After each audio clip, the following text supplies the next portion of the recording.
Hey, good afternoon, everyone. Happy Tuesday. So, really briefly, we have some updates. I'm really excited about these updates. We dropped our update link in the chat. Y'all can follow along if you see fit. So, our first issue-based campaigns began last week, and like I said, I thanked Andrea last week, last week's meeting for our Action Network training because the campaign has taken off, both campaigns have taken off, and we have our first letter writers that has sent. So the first campaign, of course, is Preserve Our Way of Life by protecting our waters. That is our environmental justice letter writing campaign that's supporting SB 34 and HB 43. Our goal, of course, is to send out 100 letters, and so far we've sent out 33, so that's not bad at all. Also, SB 34 is in the Regulated Industries and Utilities Committee today. So we were able to send out some letters to our state reps right before this meeting, and hopefully we'll send some more out before the meeting starts at 5 this evening. So yay, fingers crossed, okay? Conservation Day at the Capitol is actually this Thursday, and we are in partnership with the Georgia Data Center Community Coalition. That includes the Sierra Club, GA Conservation Voters, as well as Black Voters Matter Fund.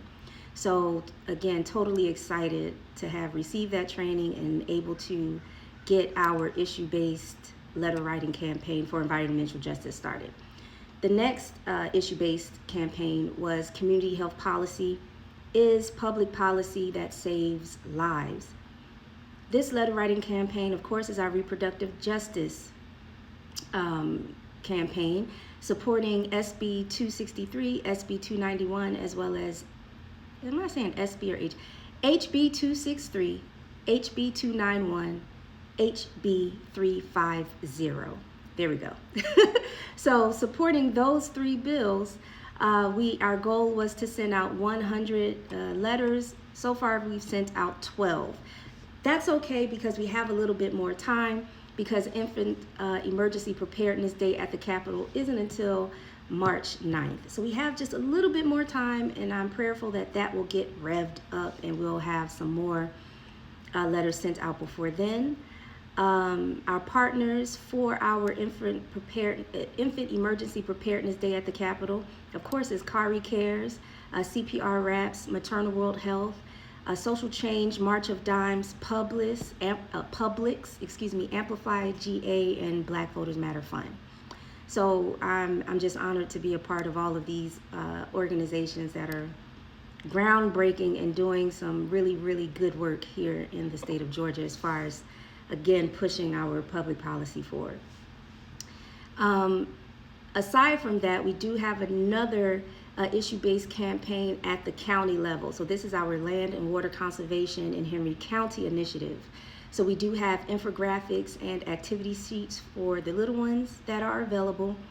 But this is to support the addition of the Crumley House Trail, which is the trail that sits on our property here at the Gullah Nature Preserve.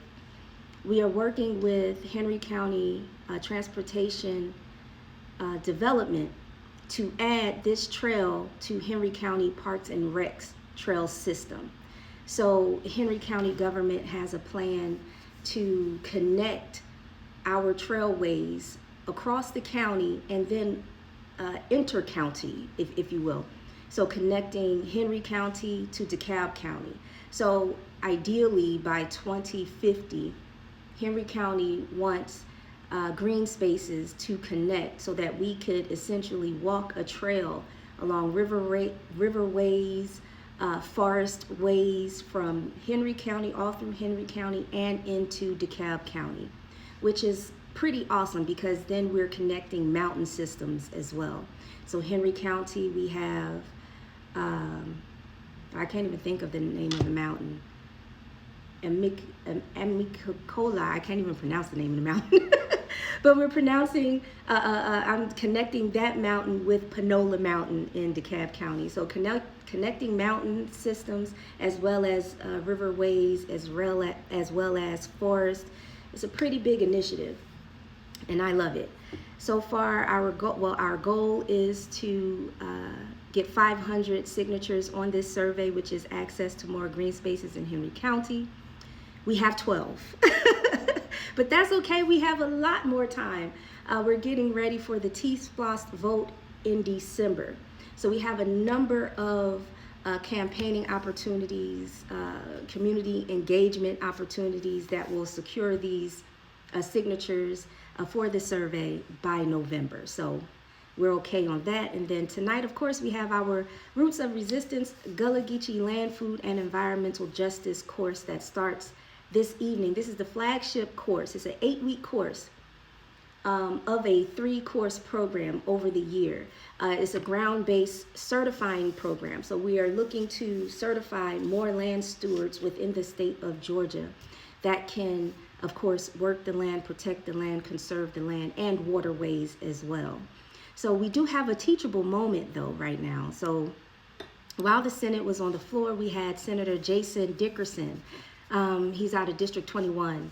He was honoring Justice Clarence Thomas today for Black History Month. Every day, the Senate and the House, they have their Black History moment. It's pretty cool. But today they were honoring Justice Clarence Thomas. And if you don't know Justice Clarence Thomas, he is a Gullah Geechee man. His lineage and my lineage, we share heritage because we are Gullah Geechee out of Savannah. And usually when you hear of Gullah Geechee people, we only think of Charleston. We only think of South Carolina. And that's because Charleston, South Carolina is the last to be, I'm going to say gentrified, but it's actually wiped out. So Savannah and Wilmington, Savannah, and Florida were amongst the sea islands that were wiped out first, gentrified first. And they happened so long ago that present day, when we hear the term Gullah Geechee, we only think of Charleston because you can still hear the accent heavy in Charleston. But no, it's an entire corridor going from Wilmington, North Carolina to Jacksonville, Florida, all of the sea islands in between. But when honoring Justice Thomas today, he said, you know, Justice Thomas's first language was Gula. It is not Gula. And it's frustrating to me. This is a teaching moment that all of you get to experience, right? Because it is not Gula. This is a language that we should know. It is a culture and a language that we as American people should know and be able to pronounce because it is the indigenous population of the United States, the constitutional United States as we know it, right? So prior to the Constitution, we can't argue that. But since the inception of our U.S. Constitution, is Gullah Geechee people. We are the foundational people here that has built and worked hard in partnership and not so many times partnership, but to establish what we know as our cultural mores, our food ways here in this country. So we should be able to pronounce Gullah, especially if this is our state. This is a language that originated here in the state of Georgia. Gullah. Y'all say it with me. Gullah. But anyway, that's all I have for you today.